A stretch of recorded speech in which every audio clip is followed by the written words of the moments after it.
next points. I'm going to stop chewing into the microphone. I realised... Did you just throw a half chew? Nah, that was one I hadn't started chewing yet. He only licked it. I only licked it. Yeah, he got the chip too. With my penis. Alright, do you want to do the... Just want to make it harder for him. He's got two. Alright. Okay, so...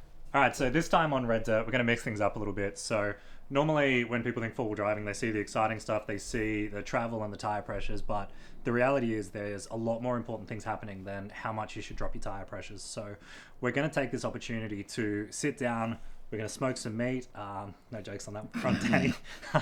And what we're going to do, every month, we're going to get guests in from all across the industry. So we're going to get social media people, we're going to get tire manufacturers, we're going to get accessory manufacturers, people that know the ins and outs about the four-wheel drive industry and not just the social media sphere that most of us see these days.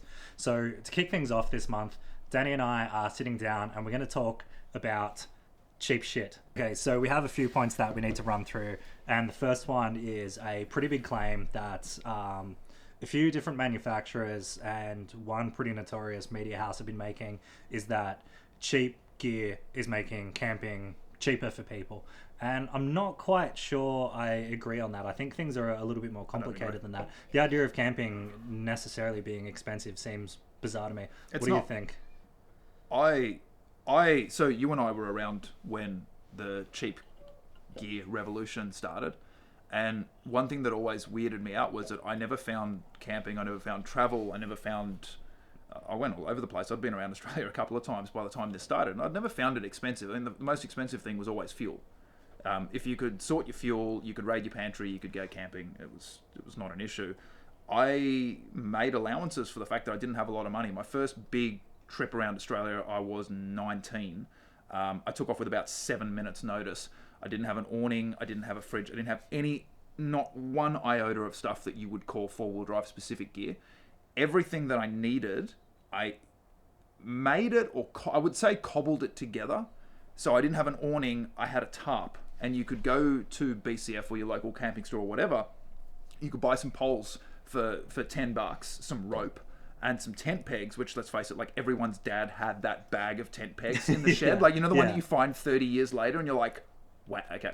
It's in my kitchen drawer at the moment. I know the exact one you're talking about. Yeah. Like, there was always a way. I didn't have a fridge. In fact, I don't think many people had dedicated fridges. Like, even the fridge revolution hadn't really taken off. Like, you had Engel, and... I think that was about when Waco started. It was about when Waco started, but they were still at a price range for a 19-year-old. It didn't matter if it was $400 or $1,000. I couldn't afford it.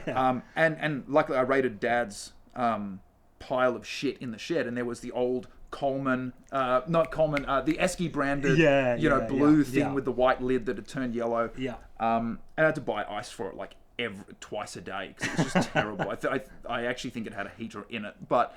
The point that I'm slowly circling around to was I've been doing this for my whole life, you know, and I've never found it to be a particularly expensive thing. Yeah. It's sure, there's a lot of expensive stuff on my truck, but I'm 32 years old and I've spent a lifetime accruing that. It never stopped me in the first place. So anyway, long story short, I flat out reject the notion that it necessarily makes camping cheaper because it's not an inherently expensive pastime. Well, even for me, my partner and I, we traveled across America. We spent a month living in a shitty $1,000 van that we bought off Craigslist. Yeah. And exactly the same thing. We just had an esky.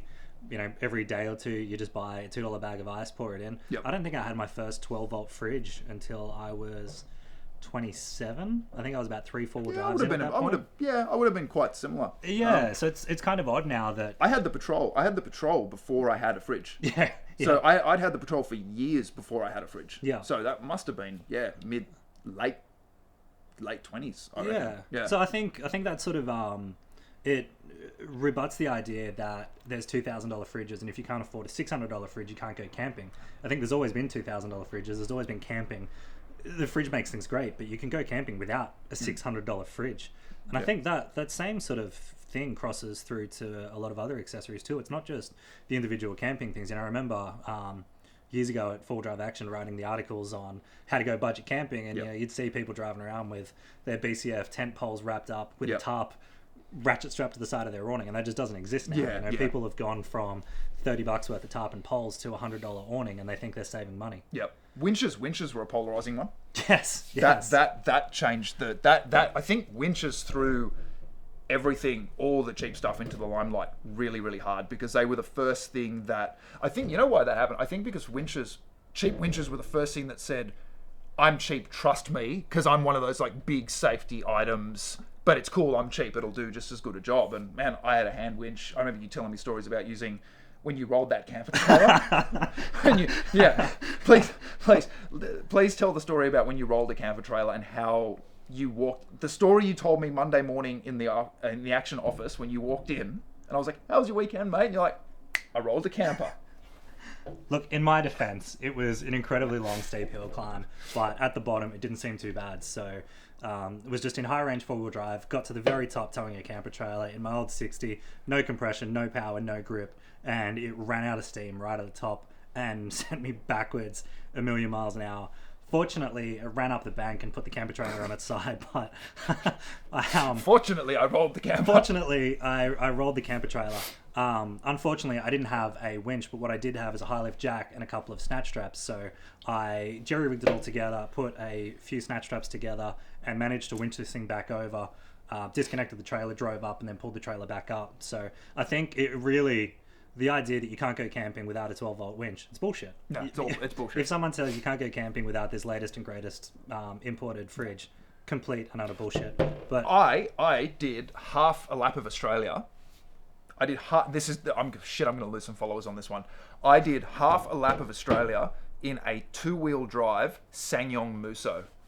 Perfect. Like nothing. Yeah. No gear, nothing. Esky, that was it. I think that brings us to the next point. It's something you brought up before about the cheap crap, and every time I say it, you get reasonably upset. But Yep. I think the question needs to be raised that is something crap just because it's cheap, or are there sort of varying levels in this? Yeah. Is a $500 winch by its basic design no good? I think, and this is, I know you and I have spent ages talking about this, but I think the perception of crap, I think that's down to individual usage. And I think you need to, if you're going to buy something cheap and you're expecting it to do the job of something premium, of course you're going to think it's crap if it doesn't perform to that level. If you buy it and you go into it knowingly saying, and that's not knowingly like, oh, this cheap winch, it's okay if it lasts me 5 minutes. That's not what I mean by knowingly. But where do you put your faith in something? When a really good point to that, when you and I were out at GME a couple of weeks ago, and they have an entire department, a floor, a bunch of rooms that just build EPIRBs. I don't care if they're 10 times the price of someone that builds an EPIRB next to a cordless phone. I'm buying the one that when the chips are down, I can put my faith in. Yeah. If I buy that cheap one and it doesn't perform when I need it to, it's crap because my expectation was off. And it's the same with so much of the other gear. If you know what you're expecting out of it and you're not putting I wouldn't put my life to cheap stuff. Yeah. I don't. You might call that bias, and maybe there is some like internal bias with me that just says I'm not going to risk my safety, or I'm not going to get bogged in a salt pan in the Kimberley because I didn't want to spend an extra $1,000. And maybe that $300 winch would pull me out fine. Absolutely possible. Maybe I'd never have a problem with it. There's plenty of people out there that have owned them for years and never had issues. Would I put my faith in it? No, not me. But that's me personally. I'm not telling people what to do, but I think it's got to be with an awning, though. What's the worst that happens if your $99 awning shits itself? You get wet. You Exactly. get wet, It's or not you the get end of the sunburned. world. Like, it's not the end of the world. I mean, Yeah. sure, you can blame $99 awnings for cancer. That's probably drawing a long bow. But yeah. Well, they I are think lined with asbestos, so. Yes, yeah, that's the other thing. They kill babies. But the point is, I think it's expectation as to what determines crap. Yeah, absolutely. And I think that's sort of on that same note, it kind of ties into with the fridges and the winches and that kind of thing. Mm-hmm. If you buy a fridge and the idea with it is to take it to Newcastle, take it on local camping trips, that kind of thing, and it fails, you've essentially still got an esky. But if you get that same fridge and you're off to Cape York for a month, you're off to the Kimberley, Yeah. and it fails, even though the uses are the exact same thing. Yep. If you put it in that situation where it has to work and it doesn't, Yeah. it's cheap shit. It's like a sliding scale of how important is this item, and that importance takes into account where you're going, what you're doing, who's with you, who do you owe a safety responsibility to, or whatever. Yeah. I'm a lot happier going camping with a $300 winch than I am going camping with a $300 winch with wife and kids or something like that. You know what I mean? 'Cause I'll get myself out of it, but there's all those other factors. But I think it's a sliding scale. The more important thing is, maybe you should put a little bit more monetary value and a little bit more money to maybe. No one's saying you've got to go buy the upper limit of that item. Like there is, I think it's diminishing returns between, say, you've got the sub $1,000, just let's use winches again, sub $1,000 winch, and then you've got like, a Red Hornet. I don't think you need to go out and buy a Red Hornet. I think just that nudge it up a little bit and have that peace of mind, because that's another thing. You're paying for peace of mind, and that's a huge thing for me. You rattle my peace of mind, and everything gets a whole lot more stressful. If I know I've got like battle axe reliability in something I've bought that's important, I'm so much calmer. It's funny traveling. that, isn't it? I know with the Ranger, if I take a wheel off and put it back on again, Yep. I could have been driving for the last 10,000 Ks, not even thought about it, but I take a wheel off, put it back on again, and all of a sudden in my head now I don't have that peace of mind. I'm constantly questioning myself. Did I stuff something up? Yeah, you like look in your mirror like if the wheel's going to overtake Yeah, you yeah, down the yeah, road. exactly, Like, exactly. It's just the time it happens. Is that rattle the wheel falling off? Did I forget to do up a suspension mount? Something Yeah. like that. And it's literally the exact same components, it's Yep. the exact same use, but as soon as that peace of mind is gone, it drastically rattles you. changes the way you use everything, doesn't it? Massively. I had issues with a, and this is such a side tangent. I won't dwell on it for long, but I had issues with a brand of oil filter once, and because TDs run 2 oil filters, and there's like 'cause they're anti-drain backs ridiculous. because they're ridiculous dinosaur The forklift dumbest motors, motor in the world. the dumbest motor in the world, but sound they good. They sound great. They sound good on a tow truck. No, but I just had an issue with a brand of filter, and it was causing me oil pressure problems. Changed the filter, whatever. But I noticeably was nervous about it for like a solid month afterwards. Just that one little thing, changed the filters, the problem went away. But I just, so I don't risk anything that's super important. I'll spend that little bit more and just have the peace of mind, because I think that's a huge component of buying a slightly more premium product. Yeah. I think that brings us to the next point, which is one of the contentious ones. And it's something that goes beyond just, is this awning going to fall apart on me? Is cheap gear costing jobs? That one calls for the big hitters, does it? Yeah. All right, hang on a minute. Because this is a double black question. Because I've got some fine lines I need to tread here between speaking my mind and getting sued. Well, I think even on that front, my background is in manufacturing, and it was always really weird that the big bosses would always tell us how lucky we should be that we still have our jobs and it's not all getting shipped off to China. Yep. Yet at the same time, I remember when I started at this place, the specific place doesn't actually matter, but when I started at this place, there was a row of 3 machines churning out product. Yep. Every machine had a day shift operator and a night shift operator, and they had a day shift offsider and a night shift offsider. So that was, let me do some maths, that was 2, 4, 8, 12 people working round the clock to produce X amount of product. And instead of spending the money to ship all these jobs off to China, they bought newer machines, bigger machines, and what ended up happening, all 3 of those machines got replaced by one line, one multi-million-dollar machine that did the work of 3. And that's great. It was great for the company's bottom line. But what I saw for that was that there was then 8 cars less rocking up to work every day because there's 8 people who just lost their job because of it. Yeah, and I remember at the time, I got trained up on the new machine. I got a pay rise of $4, of $4 an hour. Meanwhile, the boss starts turning up in his Bentley. It's kind of hard, We've all worked in a place where we rock up in a broken down car and the boss turns up on a Bentley. Exactly. I think maybe the bigger question then, because I think that's probably something that's happening globally. Yeah, As exactly. technology marches forward in general, I think things being automated. It's unfortunate. It's one of those bitter pills to swallow, but it's probably the way of the future. The one I'm legitimately curious about is, has it ruined our industry? So our pocket, the 4-wheel drive, the outdoors, the leisure, has this. You're talking in terms of like R&D and that kind of thing, or I think, yeah. I mean, I think it's coming back to that. So I think that you've got bespoke. I'll call them bespoke manufacturers in that they've got a product. They've always done this product, and they're very, very good at it. They put millions of dollars of R&D into it, testing and everything else, to produce this. And a lot of these guys, whilst they're big names, they're small companies, they're family companies. They've put everything they have on the line to produce something that they think the market's going to love, and the market do love it. And of course, it comes with a little bit of a premium price tag because there's premium level work that's going into it.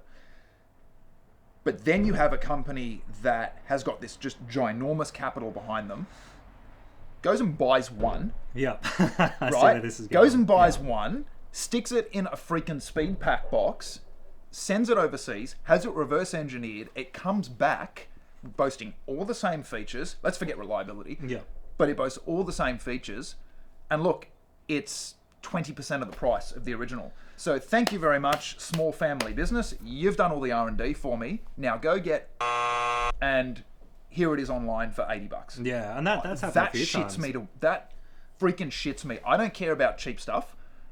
Cheap stuff will always have a place. I care about people being over for that company to turn a bit more of a profit and just have one more thing in their line. You didn't need it. You just, you've basically screwed a company to do it. Yeah, and exactly. And what happens to that company then? They've either got to put their prices up to compete, or they've got to drop their quality. Well, they stop innovating. Imagine What's if the point then? The first person who made a 12-volt winch back in the 50s, 60s, I don't know. If they looked at it and went, cool, I can spend years trying to develop this thing, trying to bring this product to market. Yeah. 6 months later, someone's going to undercut me and I'm going to be out of business. Why What's the bother? point of it? Yeah. I know, like you said in that boutique thing, like the suspension I'm running in the Ranger is uber premium gear. Yeah.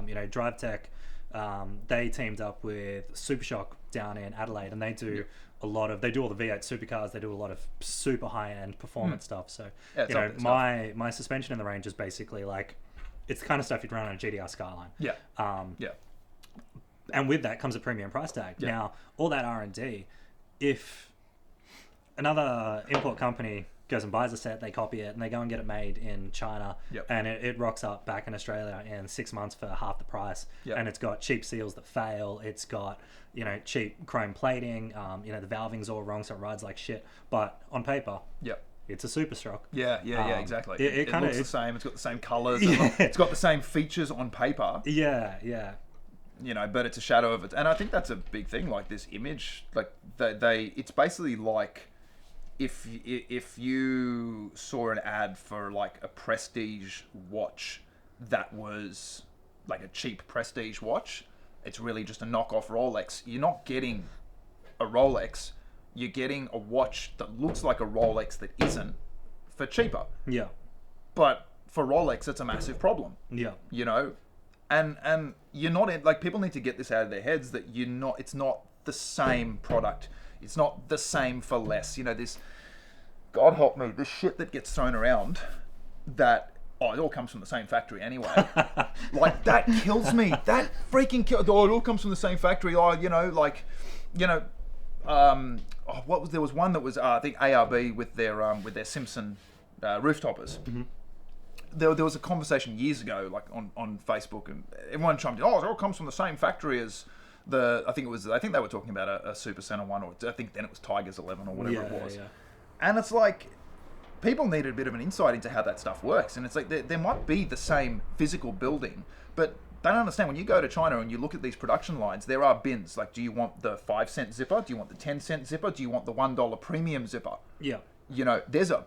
It doesn't matter if it's literally under the same roof. It's a different product. Yeah. It's not the same. It's not like people go, they just changed the branding. No, they didn't. Mate, it's you a can't- completely different product. You can't go and get a Land Cruiser badge, whack it on the back of a Corolla, and call it done. No. Same company, same factory. Yeah. It's not the same thing. No. On that Not note, at all. I am starving, so I'm just quickly going to check dinner. Yes. I reckon we get a bite to eat going, and then we kick I'm on keen to to eat this brisket. our last topic. No, you know what? I want to keep rolling while you check this brisket. This brisket has been stewing for hours now. This was his pride. pride and joy.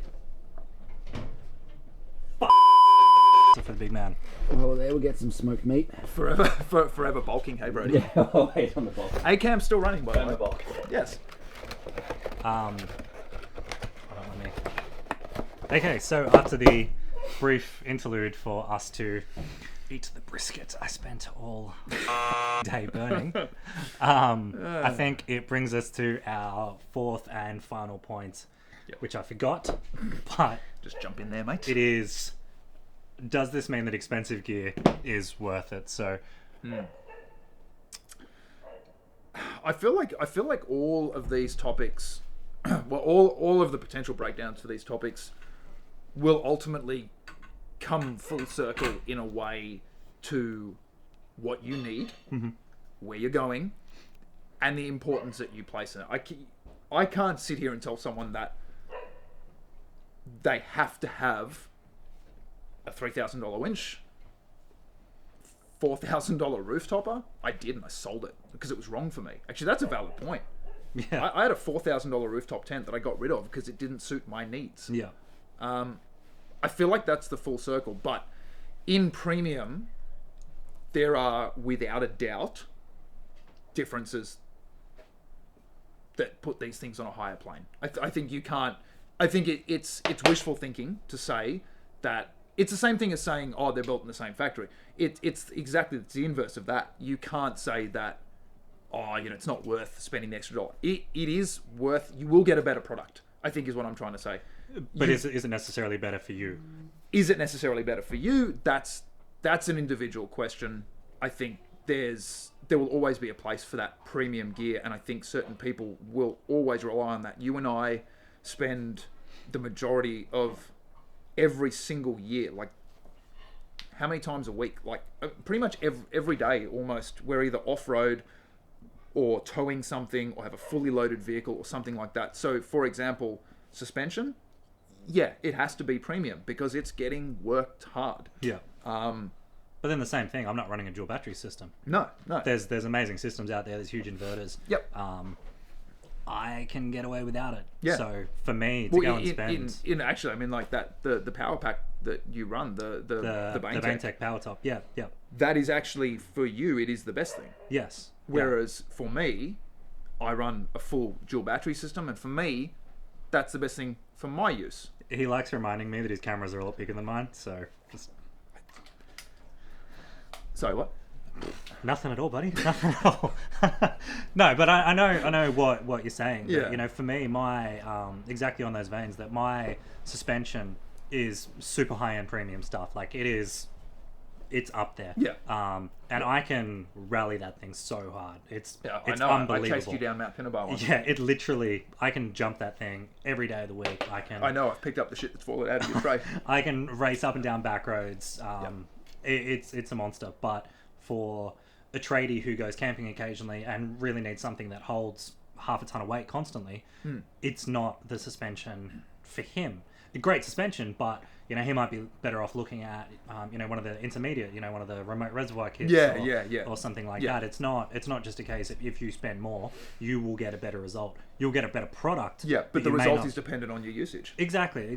But even I suppose along those lines too, that premium gear typically lasts longer, so you need to take that Without into a doubt. consideration. The life cycle Without a of things that I've lost track of how many cheap winches I've thrown in the bin, and I mean literally in the bin. I blew out the bottom of an auto bin. Yep.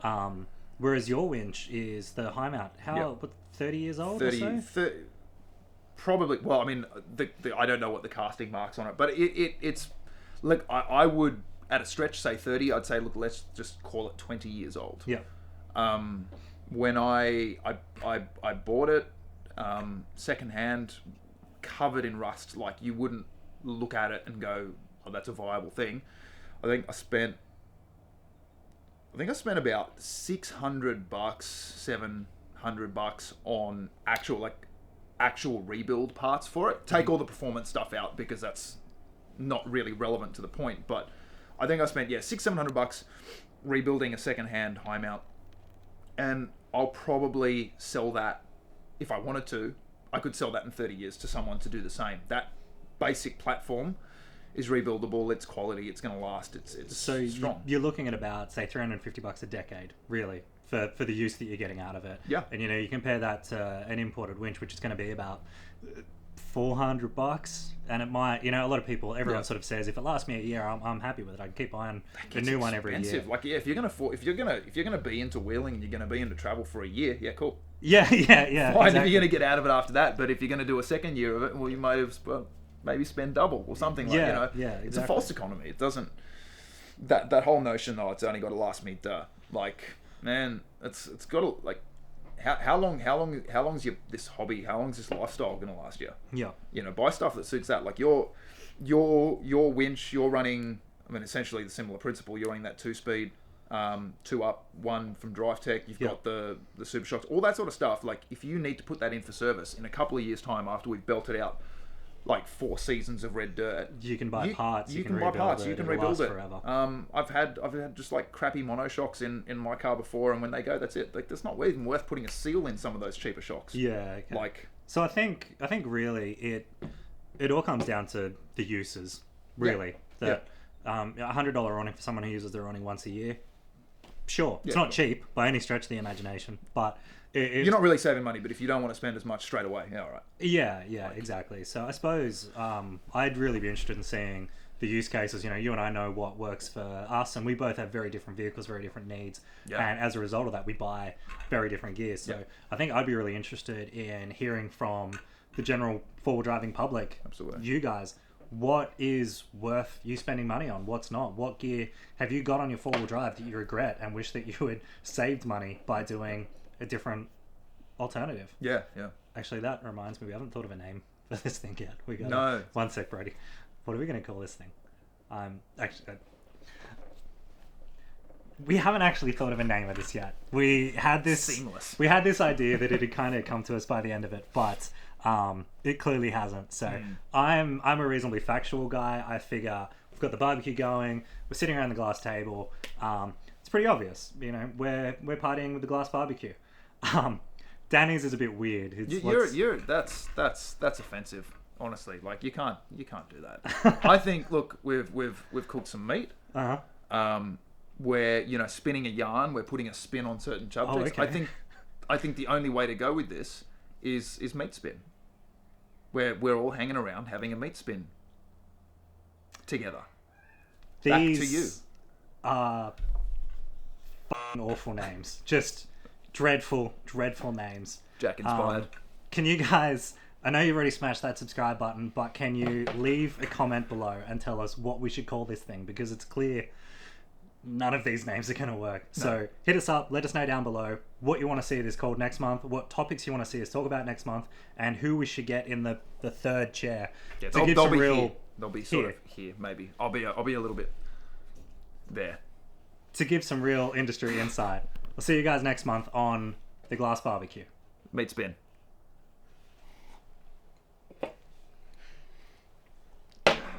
Cool, nailed it. Nailed it. I'm happy. We did this. We published now, I guess. didn't take our pants off. Yeah. We remembered that Queenslanders are people too, and we didn't insult the